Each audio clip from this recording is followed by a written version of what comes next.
Yeah, my throat hurts. I'm literally in my room, cleaning my room, watching Peter McKinnon videos and Casey Neistat videos and Adam Ivy videos. Some Gary videos were in there, and I'm just trying to clean this mess.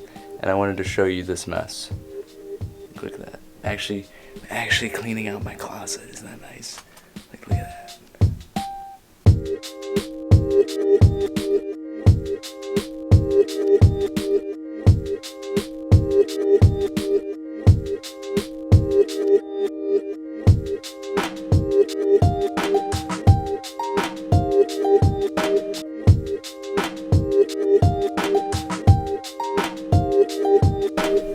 And I just think that it's like important to film the things that aren't perfect, because that's what Casey told me to do. And now I'm watching a video where Peter McKinnon is talking about to use the things that these creators are telling you to do, because I thought about it, you know, you watch all this content and then you think, you know what, I need to create that content. Like, I listen to all this music and then I think I need to create this music. I need to come up with that style on my own. I'm like, how the did he make that sound on that synth or on that guitar or on that piece of gear? How did he create that? How did she make it, you know, work with that style on that machine or whatever's going on? And the same thing is starting to happen with, you know, film and with cinematography and the way that I make these videos and the way that I want to tell a story or portray a scene. And I wanted to see if I could really kind of do that and portray a scene of something as natural as cleaning my room. So yeah, you know, I really just like what Casey said in one of these videos I watch, where it's better to settle for what's good enough than to waste all this time and have like that one thing that's like perfect. You're left with nothing because you only have one scene that's perfect, but you don't have a story to tell. So that's literally like all I wanted to say was my room's a freaking mess right now. Because that's what Adam Ivy was talking about. You know, sometimes you need to portray part of the story that isn't polished, that isn't, you know, done perfectly. Alright, I am as close as done as I'm gonna get tonight. It's like 9 o'clock and I'm really freaking tired, to be honest. The biggest thing was that I moved my records. They were over here and now they're underneath the desk completely. And I think that was like a really good decision, because now I can put the tripod right here and it can kind of see me from essentially this perspective. Yeah, that could work. I don't know. The other thing that I did was I wired up these two lights, so I have this light and I have this light kind of just mounted there. Really janky rig got going on. And then there's an extension cord going down into the closet, and then a high-powered extension cord going all the way around my bed, around the desk, and then behind the desk. And then that's plugged into a smart switch, and then the smart switch is essentially controlled by Alexa, turn off my bedroom light. And then literally everything in the entire room turns off, and then I could just be like, Alexa, turn on my bedroom light. And then everything just turns on, and it's super bright and super convenient and super helpful. I personally appreciate that more so in the morning, because right when I get up, she's gonna turn the lights on about a half hour before my alarm goes off. So I just wake up smoother. My brain's just like ready to wake up because the lights turn on a half hour before I get up. And oh, and it also pairs with the clock, as some of you are well aware of. So that's really helpful as well. I'm tired as all hell though, so I'm going to pass out like right here.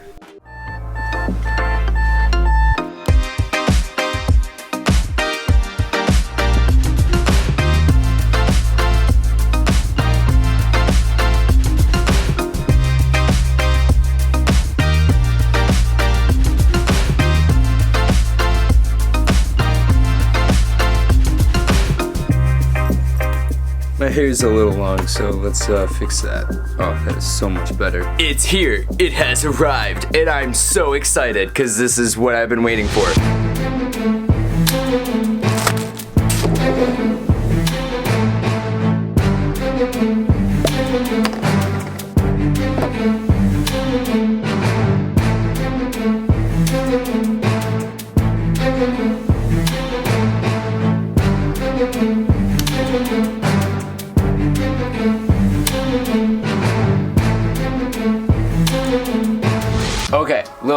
sidebar here.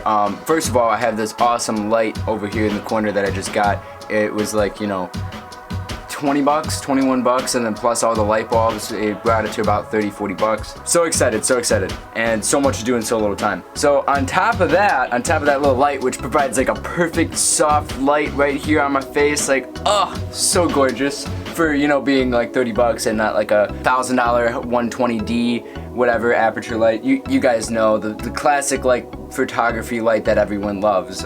My new toy, it's here, and I'm super excited. It came yesterday and I got to use it, and then today I'm actually like gonna talk to you guys about it because, you know, I haven't had a lot of alone time. My dad's been sick and he's been home like all the time and just sleeping, and his room's on the other side of this wall, so I can't really do anything when he's there, but he's at work. Yeah, so I can like talk. So right now we are using the Rode Video Micro connected to my Rebel SL2 camera. We got the 18-55mm lens on right now, you know, ISO 200 and a 4.0 aperture, 50 shutter speed, because we're doing 24 frames per second, because, you know, why not be cinematic, because it's easier for me, and it's less frames per second, smaller files, easier to do, and because I feel like it looks cooler.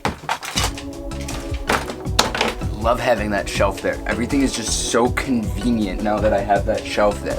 Like, it's so nice. That's that thumbnail for you. 3 feet! Ow, that hurt. 3 feet, which is like half the distance as it was when it was over there in the corner, and it was like 6 feet. So you're probably getting like a slightly better audio quality from there, but we're about to turn up the notch with this Shure microphone here.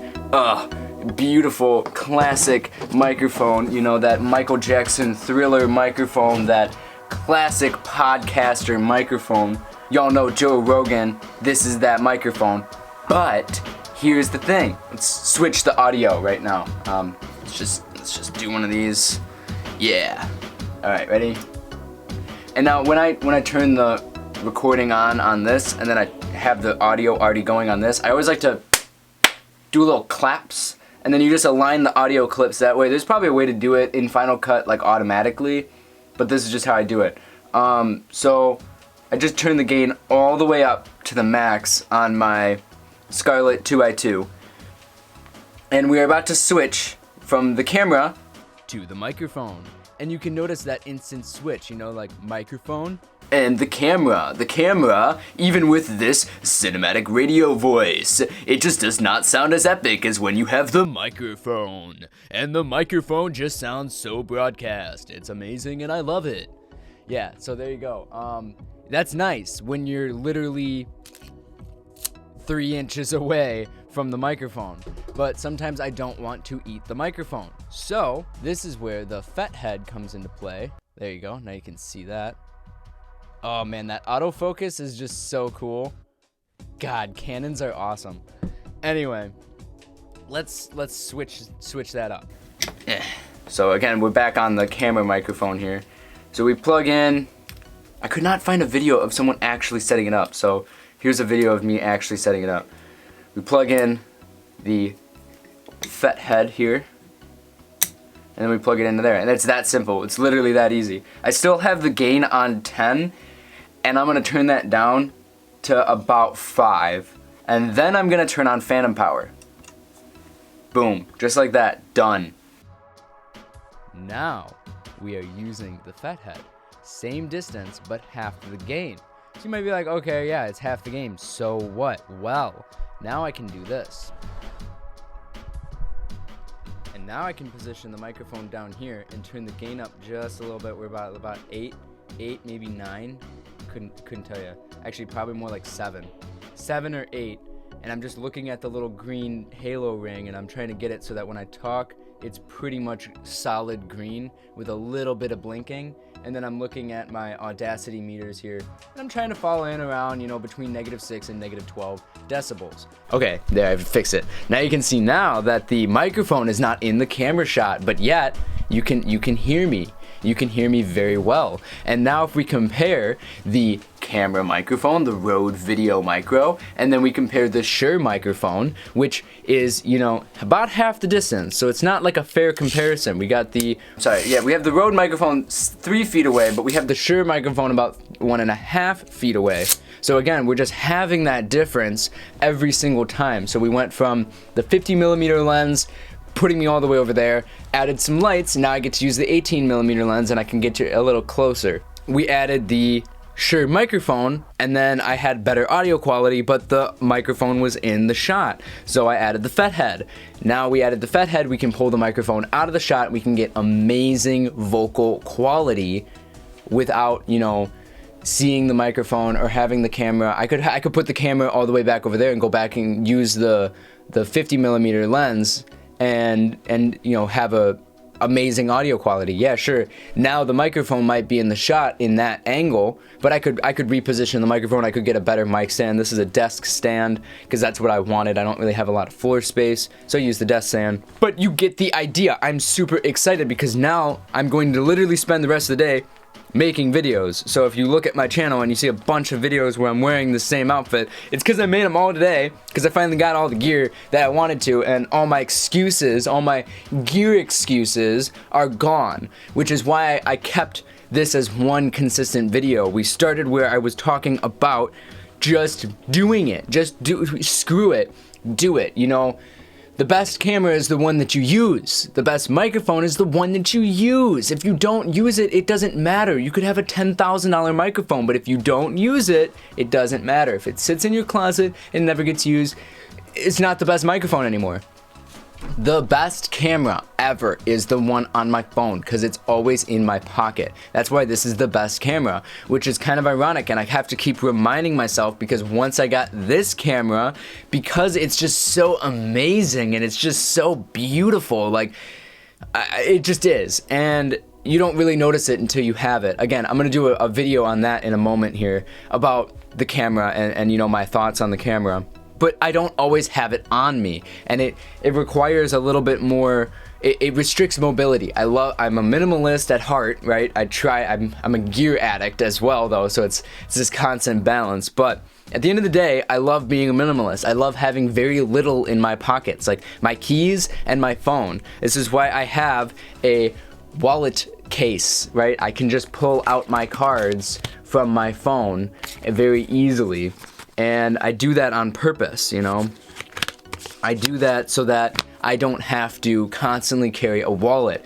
Getting rid of my wallet was like one of my favorite things I ever did, because it was genuinely annoying to have another clunky item in my pocket. You know, I digress here. I like being a minimalist, which is why this is the better camera, because I always have this on me, whereas this camera is technically a better camera, but I don't always have it, and the battery's not always charged. It doesn't last as long. It's just something that I think about all the time, is how can I make this the best video quality while using the least amount of gear. And thinking about that mentality all the time is really hard for me because I love good gear, but I love minimalistic mentalities. So just think about that. The best camera, the best piece of equipment is the one you use consistently, is the one that takes the least amount of effort to set up. Now the camera is always set up right here. Now the lights, I can use my voice to turn on my lights. I just tell her to turn them on and she turns them on. I tell her to turn them off, she turns them off. The microphone's always plugged in and set up right where I need it. The camera takes like 30 seconds to set up. So that's like the only thing that actually takes a little bit of setup, because my door is right behind you. So I don't really enjoy keeping it set up all the time. Plus I use it for other things. It's not always, you know, tripoded up and set up right here.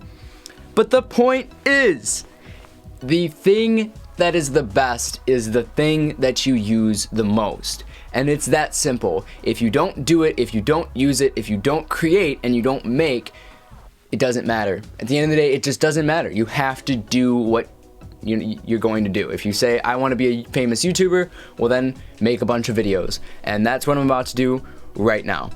So thanks for watching. Please subscribe and smash that like button, and then check out the links below, because I put a bunch of links in that description for you. Be sure to check out the little eye. There's an eye in the corner up there, right there. And I put videos in there for you that are related to this video, as well as right about now, you know, some other things pop up. Like we got some videos on the side over here, and then we have like my little icon for you to subscribe if you haven't already. Check out my channel. Check out the playlists that I create, because I put other people's videos in the playlist, so it's worth your time. But yeah, thanks for watching. I hope you enjoyed this very long video and extensive review on the FetHead, and I hope you enjoyed the audio quality, because I sure as hell do. Peace.